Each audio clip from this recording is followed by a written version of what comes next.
கர்த்தர் ஸ்தோத்திரம். இந்த நாளில் தேவனுடைய வார்த்தை கொடுக்க தேவன் எனக்கு கொடுத்த பெரிய கிருபைக்காக என் தேவனுக்கு நான் நன்றி சொல்கிறேன். கண்கள் மூடி ஜெபிப்போம். என் அன்பின் பரிசுத்த பிதாவே, இந்த வேலைக்காக நன்றி சொல்கிறேன். ஏசப்பா, பேசுகிறீங்க நல்ல பிதாவின் ஆவியானவர் சொன்ன வசனத்தின்படி கர்த்தருடைய ஆவியானவர் பேசுவீராக நாங்கள் ஜெபிக்கிறோம். நீர் பேசும் நாங்கள் கேட்கிறோம். இயேசுவின் நாமத்தினால ஜெபிக்கிறோம் நல்ல பிதாவே. ஆமேன் ஆமேன் ஆமேன்.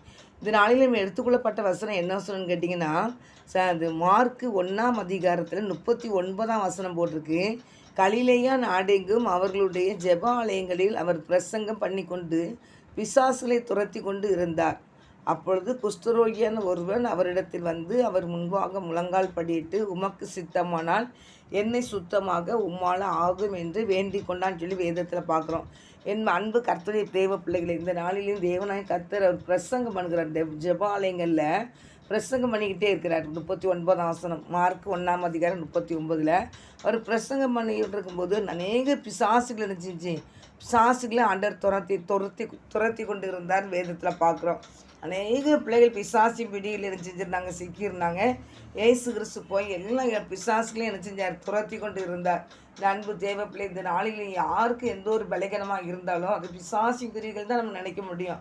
நீங்கள் இந்த உலகத்தில் எல்லாம் பார்த்தீங்கன்னா ஒவ்வொரு மக்களையும் பார்க்கும்போது ஒவ்வொரு பிள்ளைகளுக்குள்ளாக பல வியாதிகள் தாக்கப்பட்டிருக்குது அப்படின்னு நினச்சா, இன்றைக்கி எவ்வளோ மக்களை பார்க்கும்போது அவங்க இந்த உலகமே பிசாசி பிடிக்கல தான் சிக்கி கிடக்குது. எல்லா ஜனங்களும் பிசாசுக்கு அடிமைப்பட்டு தான் கிடக்குறாங்க. ஆனாலும் ஏசப்பா அந்த வழியே வரும்போது ஒரு மனதுருகி நினச்சிடறாராம், இறங்கி வந்து அந்த பிசாசுகளெல்லாம் துரத்துக்கிறாருன்னு வேதத்தில் பார்க்குறோம்.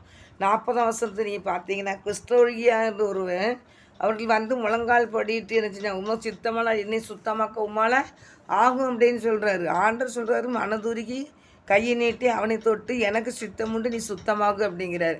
அப்போ ஆண்டவருக்கு எல்லாத்துலேயும் சித்தம் உண்டு. அந்த குஷ்டரோகத்தோடு இருக்கிறது ஆண்டோடைய சித்தமே கிடையாது. அதுலேருந்து ஆண்டவர் விடுதலை பண்ணணுன்னு ஆண்டவர் நினைக்கிறாரு.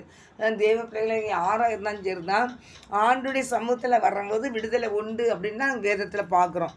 பைபிள் வசனத்திலேயே தேவனாய் கர்த்தர் அவர் சமூகத்தை தேடி வந்த எல்லா பிள்ளைகளுக்குமே ஆண்டர் விடுதலை கொடுக்குறார். அதனால் தேவ பிள்ளைகளை யாராக இருந்தாலும் சரி தான், பிசாசி பிடியில் இருக்கிற மக்களை விடுதலை பண்ணுகிறார். அவரே குஷ்டரோகம் உள்ள பிள்ளைகளுக்கு நினச்சிறாரு, ஆண்டவர் சுகமாக்குறாரு. என்னடா அது வந்து சுகமாக்க முடியாத ஒரு வியாதி அப்படின்னு மக்கள் நினைக்கிறாங்க. அந்த வசனத்தில் என்ன போட்டிருக்குன்னா, ஆண்டவர் உமக்கு சித்தமானால் என்னை சுத்தமாக்க உம்மால் ஆகும் அப்படிங்கிறாரு.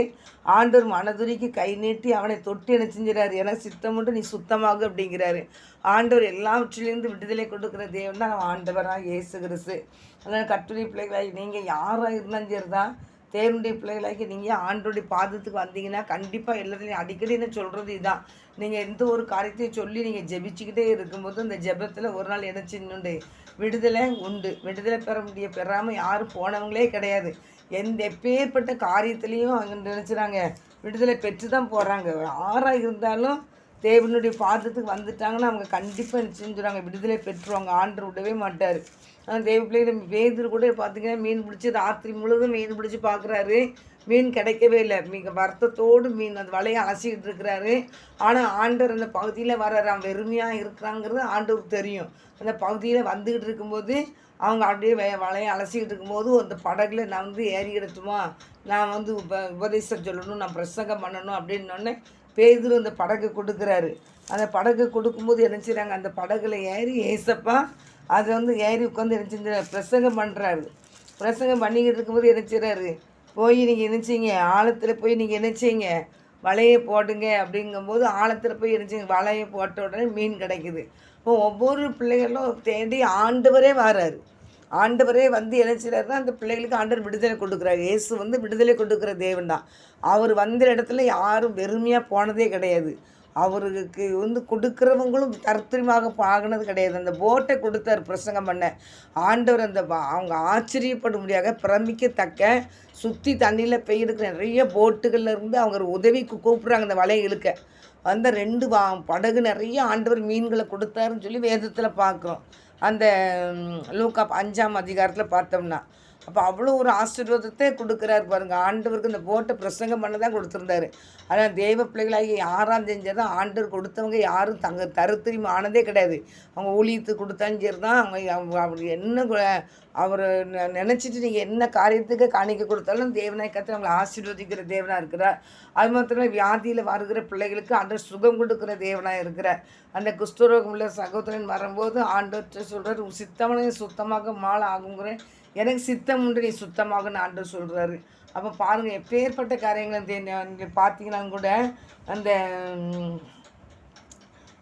7ஆம் அதிகாரம் நினைக்கிறேன், லூக்கா 7ஆம் அதிகாரத்தில் கூட பார்த்தீங்கன்னா அந்த ஒரு ஊர் ஒரு உள்ள வாலிபன் ஒருத்தன் இறந்துருவான். நாயின் என்னும் ஊருக்கு போனார். அந்த ஒரு நாளில் நாயின் என்ற ஊருக்கு இயேசப்பா போகிறாங்க. அந்த இடத்துக்கு போய்கிட்டு இருக்கும்போது கூட வழியில் என்ன செய்கிறாங்கன்னா, ஒரு வாலிபன் மறிச்சிட்டான். அந்த வாலிபன் அடக்கம் பண்ணும்படி என்ன செஞ்சுட்டு இருக்காங்க, கொண்டு போய்கிட்டு இருக்கிறாங்க.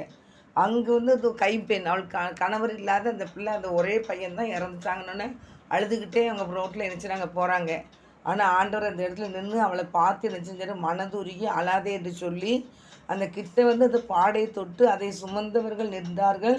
அப்பொழுது அவர் வாலிபனே எழுந்திரு என்று உனக்கு சொல்கிறேன்னு சொல்லி அவர் லூக்கா 7ஆம் அதிகாரத்தில் 10 ஆசனத்துலேருந்து 11 ஆசனத்துலேருந்து இருக்குது.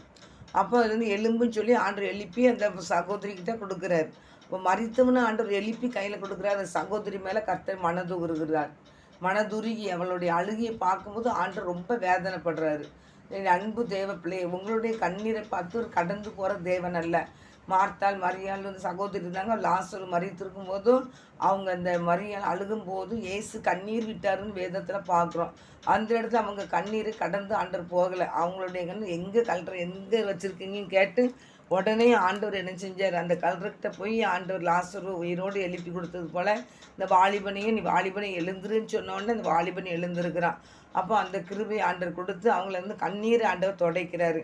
நீங்கள் எப்பேற்பட்ட வியாதியினால் இருந்தாலும் சரி தான், எப்பேற்பட்ட பிசாசி பெடியில் இருந்தாலும் சரி தான், ஆண்டவரை தேடி வந்தீங்கன்னா கண்டிப்பாக ஆண்டவர் விடுதலை கொடுக்குற தேவனாக தான் இருக்கிறாரு. அவர் மத்தேயில கூட 15ஆம் அதிகாரத்தில் கூட போட்டிருக்கோம்.